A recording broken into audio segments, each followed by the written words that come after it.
இருவேறு கருத்துக்கு இடமே இல்லைன்னா உங்கள் பெற்றோர்களினுடைய உழைப்பையும் தியாகத்தையும் நான் முழுமையாக அறிந்தவன், ஒரு மாணவனாக ஒரு பெற்றோனாக. ஒன்று, இதுக்கு என்ன வேணும்? நல்ல எண்ணம் இருந்தால் மட்டும் போதுமா? மனித மனதினுடைய வலிமை மிகப்பெரியதுன்னு. உன்னுடைய மனதை நீ கட்டுப்படுத்து, இள வயதிலே கட்டுப்படுத்து. இல்லாவிட்டால் உன்னுடைய மனது உன்னை கட்டுப்படுத்தி விடும். நீ என்னவா ஆகணும்? ஒரு நாளைக்கு ஒரு மூளையிலங்க 60,000 எண்ணங்கள் வருகிறது என்கிறது உளவியல். இந்த 60,000 எண்ணத்தில் நீ ஒரு பெரிய ஜட்ஜ் ஆகணும், மிகப்பெரிய வழக்குரைஞராக உச்சநீதிமன்றத்திலே பணிபுரிய வேண்டும். எழுதி வச்சுக்க. நீ ஒன்று என்ன ஆக வேண்டும் என்று எழுதி வைத்து கொண்டு தினம் தினம் அதை பார்த்தால் 59,999 எண்ணங்கள் செயலற்று போகின்றனங்கிறான்.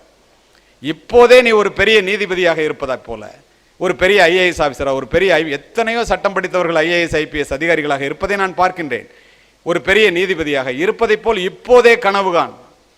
ஏன் அப்படி சொல்றேன்னு தெரியுமா? ஆல்பர்ட் ஐன்ஸ்டீன் மிகப்பெரிய விஞ்ஞானி சொல்றாருங்க, அறிவை விட மேன்மையானது கனவுகள், கற்பனைகள். நீ எதை கற்பனை செய்கிறாயோ அதுதான். நான் இப்போ போலீஸ் ஆஃபீஸராக எஸ்பி ஆகணும்னு நினச்சேன், எஸ்பி ஆகணும் இல்லையா?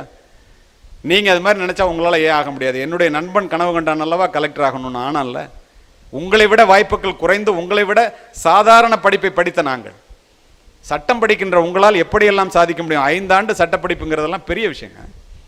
வாய்ப்புகளே கிடையாது முதல்ல எல்லாம். அப்போது 3 ஆண்டுகள் இருந்தது, 2 ஆண்டுகளாக கூட இருந்தது. அப்போது நீங்கள் கையில் இருக்கு, இந்த நேரத்தை யூஸ் பண்ணல அப்படின்னா நீங்கள் எந்த நேரத்தை யூஸ் பண்ண முடியும்? லட்சியம்னு சொல்கிறாங்களே, என்ன எல்லாரும் சொல்கிறோம் லட்சியம்னு. Without clearly defined goals, you are like a brain surgeon operating with a blind fold on. கண்ணை கட்டிக்கிட்டு அறுவை சிகிச்சை நிபுணர் ஆப்ரேஷன் போனால் எப்படி இருக்குமோ அது மாதிரி தான் படிக்காமல் போனான், லட்சியமே இல்லாமல் போனான். அம்பை எய்வதற்கு முன்னால் உன்னுடைய இலக்கை குறிப்பார்த்துக்கொள். துப்பாக்கியை தூக்குவதற்கு முன்னால் உன்னுடைய குறியை நிர்ணயித்துக்கொள். ஏன் தெரியுமா? இலக்கில்லாத அன்பும் குறிபார்க்காத துப்பாக்கியும் வீணானது மட்டுமல்ல, விபரீதமானது. எவ்வளவு பெரிய சிங்கம் வலிமையானதாக இருந்தாலும் ஒரு சிங்கம் 2 மான்களை விரட்டினால் ஒன்றை கூட பிடிக்க முடியாது. உன்னுடைய வாழ்க்கையின் லட்சியம் ஒன்றே ஒன்றாக இருக்கட்டும். நம்பிக்கைன்னு சொல்றாங்களே, என்ன எல்லாரும் தான் நம்பிக்கையோட உட்காந்துருக்கோம். நாம் வைத்திருப்பதெல்லாம் நம்பிக்கை இல்லை. நம்பிக்கை என்ன தெரியுமா? ப்ரூஸ்லி உங்களுக்கு தெரியாதவங்களே இருக்காது. 1970ஆம் ஆண்டு பிளானட் ஹாலிவுட் அப்படின்னு ஒரு இடம் அமெரிக்காவில் இருக்கு. அதில் ப்ரூஸ்லி தனக்குத்தானே எழுதி வைத்து கொண்ட கடிதத்தை நீங்களாம் படிக்கணும், அல்லது படித்தது தெரிஞ்சுக்கணும். என்ன எழுதியிருப்பான் தெரியுமா? 1970ஆம் ஆண்டு அவன் எழுதுகிறான் அந்த கடிதம். அந்த கடிதத்தில் அவன் சொல்கிறான், ஆசியாவில், அவன் சொந்த ஊர் ஹாங்காங், ஆசியாவிலிருந்து வந்த ஒரு ஏழை மாணவனாக $1 கூட இல்லாமல் அமெரிக்க மண்ணில் நிற்கிறேன்.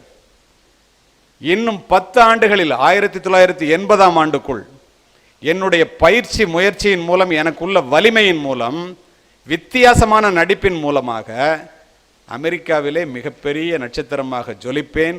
$1 கோடி அமெரிக்க நான் சம்பாதித்திருப்பேன். இது சத்தியம் என்று எழுதின கடிதத்தை சீக்ரெட்னு போட்டு முத்திரை குத்தி மாட்டி விட்டுருக்கான், போறவங்க பார்க்கணும்னு. நடந்தது என்ன தெரியுமா? 10 ஆண்டு அல்ல, 1973ஆம் ஆண்டு என்டர் த டிராகன் படம் வந்துச்சு. அமெரிக்காவிலே மிகப்பெரிய நட்சத்திரமாக அல்ல, உலகிலே மிகப்பெரிய நட்சத்திரமாக $100 கோடி சம்பாதிக்க முடிந்தது அவனால். அதற்கு பிறகு இறந்தான் என்பது வேறு.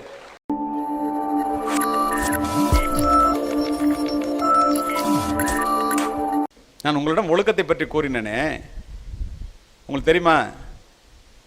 அமெரிக்காவில் ஒபாமா விடைபெறுவதற்கு முன், ட்ரம்ப் போய் பதவியேற்பதற்கு முன்னால் 6 மாதத்திற்கு முன்னால் இண்டஸ்ட்ரியலிஸ்ட் எல்லாரும் போய் ஒபாமாவை பார்த்தாங்க. என்ன விஷயம்னு கேட்டார் ஒபாமா. பில் கேட்ஸை நீங்கள் நாடு கடத்திடணும், அவன் அமெரிக்காலே இருக்கக்கூடாது. உலக பணக்காரர்கள் ஒருவனாக அமெரிக்காவுக்கே ஒரு மிகப்பெரிய பெருமையை உண்டாக்கி கொடுத்த பில் கேட்ஸை நாடு கடத்தணுங்கிறான். ஏன்னு கேட்டார். 100 பேர் வேலைக்கு எடுத்தா, அது அக்கௌண்டன்ட் வேலையாக இருந்தாலும், அட்வொகேட் வேலையாக இருந்தாலும், ஆடிட்டர் வேலையாக இருந்தாலும், அல்லது ஐடி நிறுவனத்து வேலையாக இருந்தாலும் 60 பேர் இந்தியாக்காரனாக எடுக்கிறான். அதில் 40 பேர் பெண்களாக இருக்கிறாங்க. பெரும்பாலானவர்கள் தமிழகத்தை சேர்ந்தவர்கள். அமெரிக்காவில் ஆளே இல்லையா? இப்படியே போனால் நம்ம எங்கே போகிறதுன்னு கேட்குறான். வியந்து போனோம், அப்படியே செய்கிறாரு அப்படின்னு ஒபாமா கேட்டு, நான் பில்கேட்ஸை கூப்பிட்டு கேட்குறேன், நீங்கள் போங்கன்ட்டான். பில்கேட்ஸை கூப்பிட்டாரு. பில்கேட்ஸ் வந்தோடனே அவர் பயந்துருவார்னு நினச்சிட்டு கடுமையாக சொல்கிறார். அவர் இங்கே உள்ள இண்டஸ்ட்ரியலிஸ்ட் எல்லோரும் என்னை வந்து நேற்று பார்த்தாங்க, அத்தனை பேரும் வந்து உன்னை நாடு கடத்தணும்னு சொல்கிறாங்கய்யா. கொஞ்சம் நேரம் யோசிச்சுட்டு பில்கேட்ஸ் சொன்னார், ஏன்னு கேட்டார். நீ இந்தியாக்காரனுக்காக வேலை கொடுக்குறியா அதனால அப்படின்னு. உடனே சொன்னார், நீங்கள் என்னை நாடு கடத்துறதை பற்றி எனக்கு கவலை இல்லை, ஒரே ஒரு ரிக்வஸ்ட்டு, என்னை கடத்துறதா இருந்தால் இந்தியாவுக்கு கடத்துறியான்னா. வியந்து போன ஒபாமா, ஐயோ ஏன் அப்படி சொல்கிற அப்படின்னு. அவன் தான் சொன்னான்னா, நீங்கள் யோசிக்க வேண்டாமா, 160 பேர் மூளை உள்ள இந்தியர்களை நான் எடுக்கலைன்னா இந்த மைக்ரோசாஃப்ட் நிறுவனம் அமெரிக்காவில் இருக்காதியா, இந்தியாவில் இருக்கும், அதை புரிஞ்சுக்க முட்டாள் அப்படின்னாரு. கொஞ்சம் கூட ஒன்றுமே பேசாமல் நீ போயிட்டு வாயான்னு சொல்லிட்டு அமெரிக்க மாணவர்கள் மட்டுமே படிக்கின்ற பல்கலைக்கழகத்திற்கு சென்ற ஒபாமா, ஏண்டா உங்களுக்கெல்லாம் 100 வருஷமாக கம்ப்யூட்டர் இருக்குது, இந்தியாக்காரனுக்கு 100 பேர் கூட ஒரு கம்ப்யூட்டர் இல்லை, கம்ப்யூட்டர் துறையில் கூட நீங்கள் அவங்கள ஜெயிக்க முடியாதா, ஏன் இப்படி இருக்கிறீங்க அப்படின்னு கேட்டார். ஒருத்தன் பதில் சொல்லலை. உங்களுடைய தலைமை ஆசிரியை போல் அல்லது பிரின்சிபாலை போல் உட்கார்ந்திருந்த ஒரு ஆசிரியை தமிழ்நாட்டிலிருந்து அமெரிக்காவிற்கு சென்று அமெரிக்க குடியுரிமை பெற்ற ஆசிரியை நேர மேடை போனாங்க. ஒபாமா அவர்களே அனுமதி கொடுத்தால் அதற்குரிய காரணத்தை நான் சொல்லுகிறேன். அனுமதி வழங்கப்பட்டது. என்ன சொன்னாங்க தெரியுமா? அமெரிக்காவிலே பெற்றோர்களும் ஆசிரியர்களும் பிள்ளைகளுக்கு கல்வியை மட்டும் சொல்லித் தருகிறீர்கள், எங்கள் இந்தியாவிலே பெற்றோர்களும் ஆசிரியர்களும் கல்வியோடு சேர்த்து ஒழுக்கத்தையும் உழைப்பையும் சொல்லித் தருகிறார்கள், அது வரைக்கும் உங்களால் எங்களை ஜெயிக்க முடியாதுன்னு சொல்லிட்டு இறங்கி வந்துட்டாங்க. அத்துணை பேரும் ஒத்துக்கொண்டார்கள்.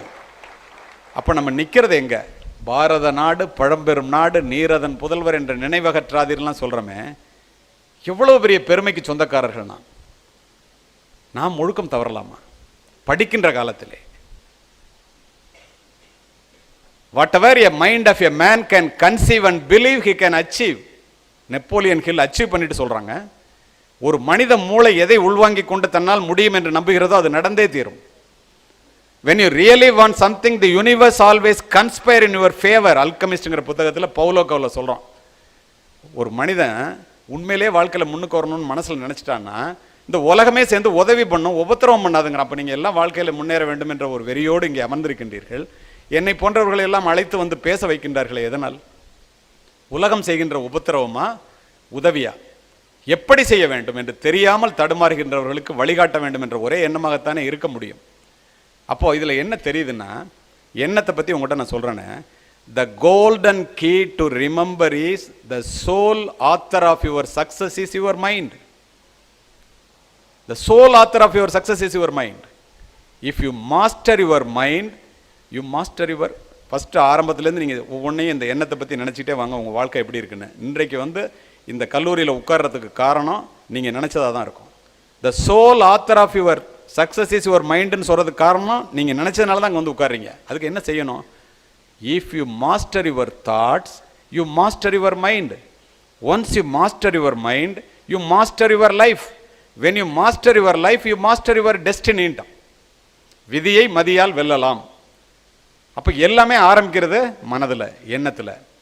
மனித மனதினுடைய வலிமை மிகப்பெரியது. நம்முடைய வலிமையை நமக்கு தெரியாத காரணத்தினால் நம்முடைய எல்லைக்கோட்டை நாமே சுருக்கிக் கொள்கிறோம். தயவு செய்து பெரிதாக சிந்தியுங்கள். இந்த அட்வொகேட்டாக படிக்கும்போது இந்த சட்டப்படிப்பை மட்டும் படித்துவிட்டு ஒரு சட்ட வல்லுநராக செல்ல வேண்டும் என்று நினைத்தால் அது உங்களுடைய விருப்பம். அதில் பெரிய காரியங்களை சாதிக்க வேண்டும் என்று நினையுங்கள். ஏனென்றால் நீ எதை கேட்கிறாயோ அதைத்தான் வாழ்வு உனக்கு தருகிறது. அதனால் பெரிதினும் பெரிது கேள். சொல்லுபவன் பாரதி. எண்ணிய எண்ணியாங்க எய்துவர், எண்ணியர் திண்ணியராக பெறின். நினைச்சவன் சரியான ஆளாக இருந்தால் நினைச்சது நினைச்சபடி நடக்கும். சரியான ஆள்னா என்ன? கடுமையான நம்பிக்கை, கடுமையான முயற்சி, கடுமையான உழைப்பு, மிகப்பெரிய லட்சியம்ங்கிறான். சரி, நீ இப்படிலாம் சொல்றியா, நீ நினைச்சது நடந்துச்சா? நினைச்சதெல்லாம் நடந்துருமா? அது மாதிரிலாம் ஒன்றும் நடக்கலையே என்ற எண்ணம் உங்களுக்கு தோன்றலாம். நினைச்சா நடக்கும். என்னுடைய வாழ்க்கையிலிருந்து பதிவு செய்கிறேன். ஒரு சாதாரண நாட்டுப்புறத்து ஏழை சிறுவனாக இருந்த நான், என்னை விட ஏழ்மையான குடும்பத்திலே படித்த என்னுடைய நண்பனுடன் கல்லூரிக்கு செல்லும்போது, பெற்றோர்களை பற்றி நான் உங்கள்கிட்ட சொன்னேன்ல, அந்த பெற்றோர்களை ஏற்படுத்திய தாக்கம் எப்படின்னு பார்த்துக்கோங்க. நான் படிக்கும்போது SSLC +2 கிடையாது. SSLCயில் நான் வாங்கியிருக்கிற மார்க்கை பார்த்துட்டு சென்ட் ஜோசப் காலேஜில் சேர்க்கணுன்னு என்னுடைய ஏழை தந்தை என்னை அழைத்து கொண்டு சென்றார். மார்க்கை பார்த்தோன்னா அட்மிஷன் தர்றேன்ட்டாங்க. ஒரு மாதத்துக்கு 60 ரூபா ஃபீஸு, ஹாஸ்டலில் தங்கி தான் படிக்க முடியும். தஞ்சாவூர்லேருந்து திருச்சிக்கு டெய்லி ட்ரெயினில் வந்து இந்த காலேஜில் படிக்க முடியாதுன்ட்டார் ரெக்டர். எங்கள் அப்பாவால் 60 ரூபா ஒரு மாதத்துக்கு கட்ட முடியாது. இன்றைக்கு உங்கள் அப்பாலாம் உங்களுக்கு எவ்வளோ கட்டுறாங்க ஹாஸ்டலில், அல்லது ஃபீஸ் எவ்வளோ கட்டுறாங்கன்னு யோசித்து பார்த்துங்க. நான் சொன்னேன் இந்த கல்லூரி நம்ம படிக்க முடியாதப்ப அந்த கல்லூரியிலேருந்து போயிடலாம் அப்படின்னு சொல்லிட்டு, இடம் கிடைத்த பிறகும் வறுமை காரணமாக அந்த மரங்கள் அடர்ந்த கல்லூரியை பார்த்து கொண்டே கண்ணிலே கண்ணீருடன் சென்றவன் நான். நடந்தது என்ன தெரியுமா? எந்த கல்லூரியில் எனக்கு படிக்கிறதுக்கு வறுமை காரணமாக இடம் கிடைக்கவில்லையோ, அந்த கல்லூரியை போன்ற நூற்றுக்கணக்கான கல்லூரிகள் இருக்கின்ற திருச்சி மாவட்டத்திற்கே மாவட்ட கண்காணிப்பாளராக மாறி, அந்த மாவட்டத்திலேயே அந்த கல்லூரியிலேயே சென்று 3 முறை ஆசிரியர்களுக்கும் மாணவர்களுக்கும் சென்ட் ஜோசப் கல்லூரியிலே முக்கிய விருந்தினராக உரையாற்றி இருக்கின்றேன். எங்கள் அப்பா இங்கேருந்து என்னை அழைச்சிட்டு இப்போ இங்கே படிக்கும்போது சொன்னாங்க, என் வீட்டில் 4 மருத்துவர்கள், நான் ஒரு பெரிய மருத்துவமனைக்கு சொந்தக்காரன். நல்ல அது காரணம். அதுக்கு யார் காரணம் தெரியுமா? மெடிக்கல் காலேஜில் போய் பஸ்ஸு நின்றுச்சுங்க. எங்கள் அப்பாவுக்கு என்னை டாக்டர் ஆக்கணும்னு ஆசை. உங்களில் உங்கள் அப்பாவுக்கு கூட சில பேருக்கு இருந்திருக்கலாம். பணம் இல்லாத காரணத்தினால அரசு கல்லூரியை நோக்கி சென்றவன் நான் பிஎஸ்சி படிக்கிறதுக்கு. அப்படி போகும்போது என்னுடைய நோக்கம் காக்கி உடைந்த காவல்துறை அதிகாரியாக வேண்டும் என்பது. என் தந்தையினுடைய நோக்கம் 300 ரூபா பணத்தை வச்சுக்கிட்டு மிகப்பெரிய மருத்துவர் ஆக்கணுங்கிறது. நடக்குமா? அது நடந்து போகும்போது மெடிக்கல் காலேஜிட்ட நிறுத்தி வச்சுட்டு, என்ன தம்பி, ஒன்று தான் நான் டாக்டர் ஆக்க முடியல, வறுமை தாண்டா காரணம். இந்த மெடிக்கல் காலேஜ் செவுத்தையாவது தொட்டு பார்த்துட்டு வரேன்னு மெடிக்கல் காலேஜ் செவுத்தை போய் தொட்டு பார்த்துட்டு அழுதுகிட்டே வந்தாருங்க. அதிர்ந்து போன நான், ஒரு விவசாய தந்தைக்கு ஒரு மருத்துவ படிப்பில் இப்படி ஒரு ஆசையா, அப்படிப்பட்ட புனிதமான படிப்பா அது என்று நான் நினைத்து, இந்த சம்பவத்தை நானும் என்னுடைய மனைவியும் என்னுடைய பிள்ளைகளிடம் சொல்லி சொல்லி வளர்த்த காரணத்தினால், பிள்ளைகளும் அதை உணர்ந்து படித்த காரணத்தினால், என்னுடைய வீட்டிலே இன்று 4 மருத்துவர்கள், நான் ஒரு மருத்துவமனைக்கு சொந்தக்காரன் என்றால் அத்துணைக்கும் காரணம் என்னுடைய ஏழை தந்தை உண்டாக்கிய தாக்கமே காரணம். பெற்றோர்கள் பின்னால் இருக்கிறவங்க வறுமையின் மூலமாக தாக்கத்தை உண்டாக்க வேண்டும். எதுக்காக இருந்தாலும் பணத்தை எடுத்து கொடுத்து கிரெடிட் கார்டை கொடுத்து பைக் வாங்கிக்கன்னு சொல்கிற அப்பா தேவையில்லை. இப்போ பிள்ளைகளுக்கு ஆசைக்கு வாழாமல் தேவைக்கு வாழ கற்றுக் கொடுங்கள். பிள்ளைகளுக்கு அதிகமாக பணம் சேர்த்து வைக்கின்ற அப்பாக்களை விட பிள்ளைகளுக்கு சிக்கனமாக வாழ கற்றுக் கொடுக்கின்ற பெற்றோர்கள் மேன்மையானவர்கள் என்பதை காவல்துறை அதிகாரியாக பலமுறை கண்டிருக்கின்றனர். அது இருக்கட்டும். இப்போ நான் நினைச்சது நடந்துச்சா, என்னப்படி நடப்போம் அப்படின்னு சொல்லிட்டு நான் வேற சொல்றேன். 2 பேரும் கல்லூரிக்கு போகும்போது எஸ்பி பங்களாவும் கலெக்டர் பங்களாவும் பக்கத்தில் பக்கத்தில் இருக்கும். என்னுடைய நண்பனுக்கு சட்டம் பயில வேண்டும் என்ற ஆசை, அவனுக்கு இதே மாதிரி வாய்ப்பு இல்லாமல் அவன் கல்லூரியில், அரசு கல்லூரியில் சேர்ந்தவன், என்னை விட ஏழ்மையான குடும்பத்திலிருந்து வந்தவன். 2 பேரும் பார்க்கும்போது நான் எஸ்பி பங்களாவே பார்த்துட்டு இருப்பேன். என்ன காரணம்? நான் காக்கி உடை அணிந்த காவல்துறை அதிகாரியாக வேண்டும். அவனுக்கு என்ன நோக்கம், என்ன பார்த்தா எனக்கு தெரியாது. ஒரு பெரிய மீசை வச்சுட்டு காக்கி உடை அணிந்து ஆஜானுபாகுவான ஒரு உடலிலே தினம் சிவப்பு விளக்கு சொல்ல 11 ஒரு அம்பாசிடர் காரில் டெய்லி ஒரு ஆஃபீஸர் வருவார் வெளியில். நான் டெய்லி அவரை பார்த்துட்டு தான் காலேஜ் போவேன். ஒரு நாள் காரை நிறுத்தினார். ஏன்டா 2 பேரும் காலேஜுக்கே போகிறதில்ல, இங்கேயே நிற்கிற அப்படின்னு கேட்டார். உங்களை மாதிரி ஆகணும்னா என்ன பண்ணணும்னு கேட்டேன். நீ முதல்ல போய் என்சிசியில் சேரு, ரைஃபிள் கிளப்பில் சேருன்னு வரிசையாக சொன்னார். மைதானத்திலே நேரத்தை செலவு பண்ண அவர் சொன்னதெல்லாம் செஞ்சேன். என்னுடைய நண்பன் எப்போ பார்த்தாலும் அவனுடைய நோக்கம் என்ன என்று எனக்கு தெரியாது, அவன் எதை பார்த்தான்னு எனக்கு தெரியாது. எப்போ பார்த்தாலும் ஒரு ஹிண்டு பேப்பரை வச்சுக்கிட்டு ஒரு லைன் விடாமல் படிப்பான். கல்லூரி நேரம் போக மீதி நேரம் அத்துணையும் நூலகத்திலேயே அமர்ந்திருப்பான். சர்வீஸ் கமிஷன் எக்ஸாம் வந்துச்சு, நான் போனேன், செலெக்ஷன் ஆகிட்டேன், காவல்துறை அதிகாரி, எனக்கு கிடைச்சிருச்சு. கிரவுண்டில் டச் இல்லாதனால அவனுக்கு கிடைக்கல. ரிட்டனில் என்னை விட மார்க் அதிகமாக எடுத்துருந்தான், கிடைக்கல. நான் போய் வருத்தமாக சொன்னேன். அவன் கொஞ்சம் கூட கவலையப்படல, நீ போடா அப்படின்ட்டான். நான் போய் ட்ரைனிங்லாம் முடிச்சுட்டுங்க சொன்னாங்களே, சிறப்பு பதவி உயர்வெல்லாம் பெற்று. நல்லா கேட்குறீங்க. எந்த எஸ்பி பங்களாவை பார்த்து கொண்டு ஒரு நாட்டுப்புறத்து சிறுவனாக சென்றேனோ அதே எஸ்பி பங்களாவிலே மாவட்ட கண்காணிப்பாளராக சிவப்பு விளக்கு சூழல காவல்துறை அணிவு மரியாதை ஏற்று குடிபுகுந்தேன். இனிமேதான் கிளைமேக்ஸே. பதவியேற்று முடித்துவிட்டு மரியாதை நிமித்தமாக மாவட்ட கலெக்டரை பார்ப்பதற்காக கலெக்டர் அலுவலகத்திற்கு சென்றேன். நூலகத்திலே அதிக நேரம் படித்த என்னுடைய நண்பன் மாவட்ட கலெக்டராக அமர்ந்திருந்தான்.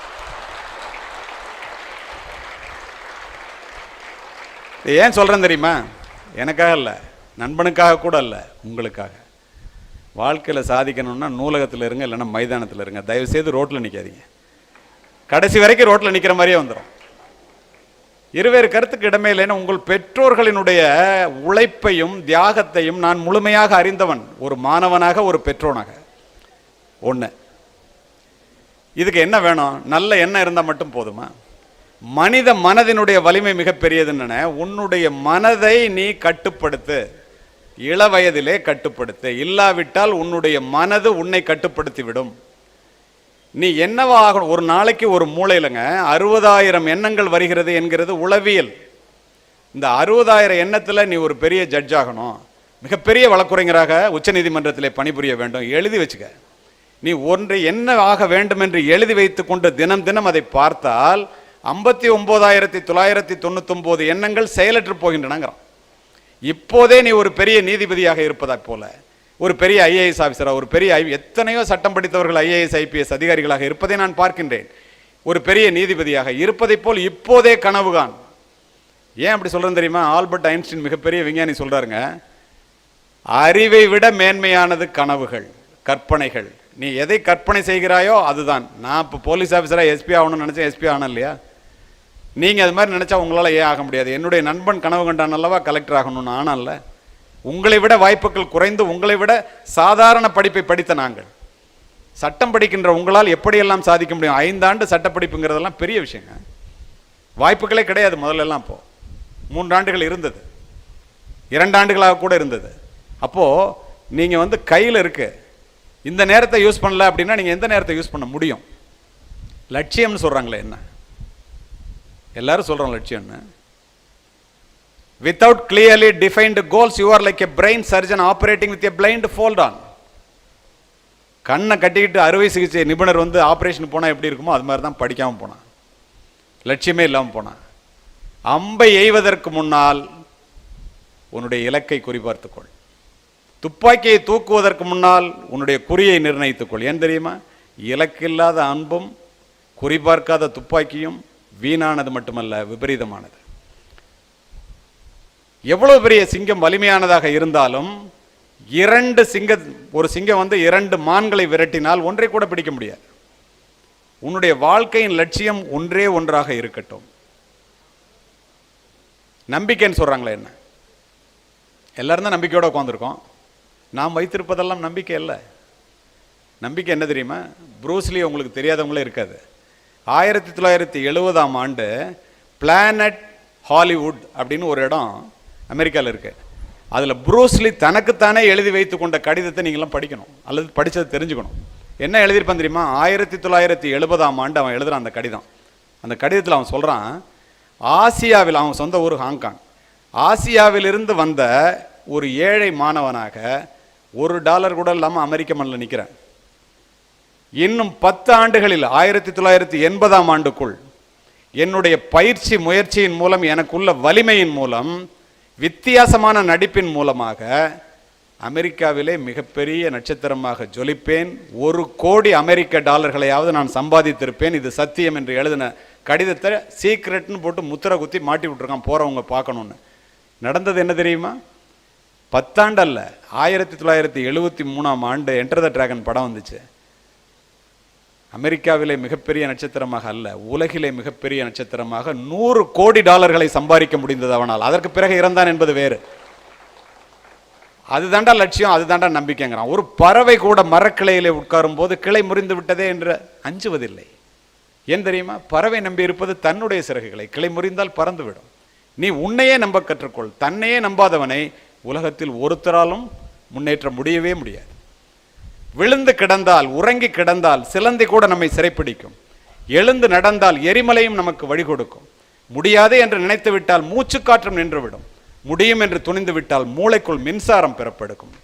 தன்னம்பிக்கை என்னும் நெருப்பு பொறியை மனித மனம் தாங்கி நின்றால் எண்ணியது எண்ணியவாறு நடக்கும். இடையூறுகள் எரிந்து கேண்மையோன் ரீத்தமா ஒருவுக ஒப்பிலார் நட்பு முயுவ விளக்க உரை. குற்றமற்றவருடைய நட்பை கொள்ள வேண்டும், ஒத்த பண்பை இல்லாதவருடைய நட்பை ஒன்றை கொடுத்தாவது கைவிட வேண்டும். சாலமன் பாப்பையா விளக்க உரை. குற்றம் அற்றவரோடு நட்பு கொள்க, உலகோடு ஒத்து வராதவரின் நட்பை விலை கொடுத்தாவது விட்டுவிடுக. கலைஞர் விளக்க உரை. மனத்தில் மாசு இல்லாதவர்களையே நண்பர்களாக பெற வேண்டும், மாசு உள்ளவர்களின் நட்பை விலை கொடுத்தாவது விலக்கிட வேண்டும். மறுவுக மாசற்றார் கேண்மையோன் ரீத்துமா ஒருவுக ஒப்பிலார் நட்பு முயுவ விளக்க உரை. குற்றமற்றவருடைய நட்பை கொள்ள வேண்டும், ஒத்த பண்பை இல்லாதவருடைய நட்பை ஒன்றை கொடுத்தாவது கைவிட வேண்டும். சாலமன் பாப்பையா விளக்க உரை. குற்றம் அற்றவரோடு நட்பு கொள்க, உலகோடு ஒத்து வராதவரின் நட்பை விலை கொடுத்தாவது விட்டுவிடுக. கலைஞர் விளக்க உரை. மனத்தில் மாசு இல்லாதவர்களையே நண்பர்களாக பெற வேண்டும், மாசு உள்ளவர்களின் நட்பை விலை கொடுத்தாவது விலக்கிட வேண்டும். மறுவுக மாசற்றார் கேண்மையொன் ரீத்துமா ஒருவுக ஒப்பிலார் நட்பு முயுவ விளக்க உரை குற்றமற்றவருடைய நட்பைக் கொள்ள வேண்டும் ஒத்த பண்பை இல்லாதவருடைய நட்பை ஒன்றைக் கொடுத்தாவது கைவிட வேண்டும். சாலமன் பாப்பையா விளக்க உரை குற்றம் அற்றவரோடு நட்பு கொள்க உலகோடு ஒத்து வராதவரின் நட்பை விலை கொடுத்தாவது விட்டுவிடுக.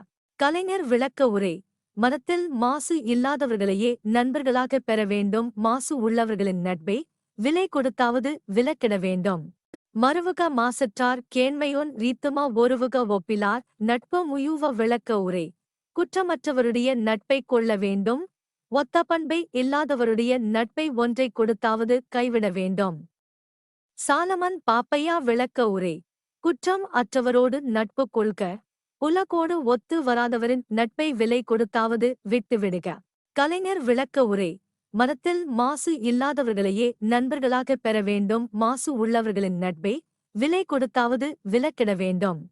மறுவுக மாசற்றார் கேண்மையொன் ரீத்துமா ஒருவுக ஒப்பிலார் நட்பு முயுவ விளக்க உரை குற்றமற்றவருடைய நட்பைக் கொள்ள வேண்டும் ஒத்த பண்பை இல்லாதவருடைய நட்பை ஒன்றைக் கொடுத்தாவது கைவிட வேண்டும். சாலமன் பாப்பையா விளக்க உரை குற்றம் அற்றவரோடு நட்பு கொள்க உலகோடு ஒத்து வராதவரின் நட்பை விலை கொடுத்தாவது விட்டுவிடுக. கலைஞர் விளக்க உரை மனத்தில் மாசு இல்லாதவர்களையே நண்பர்களாகப் பெற வேண்டும் மாசு உள்ளவர்களின் நட்பை விலை கொடுத்தாவது விலக்கிட வேண்டும். மறுவுக மாசற்றார் கேண்மையொன் ரீத்துமா ஒருவுக ஒப்பிலார் நட்பு முயுவ விளக்க உரை குற்றமற்றவருடைய நட்பைக் கொள்ள வேண்டும் ஒத்த பண்பை இல்லாதவருடைய நட்பை ஒன்றைக் கொடுத்தாவது கைவிட வேண்டும்.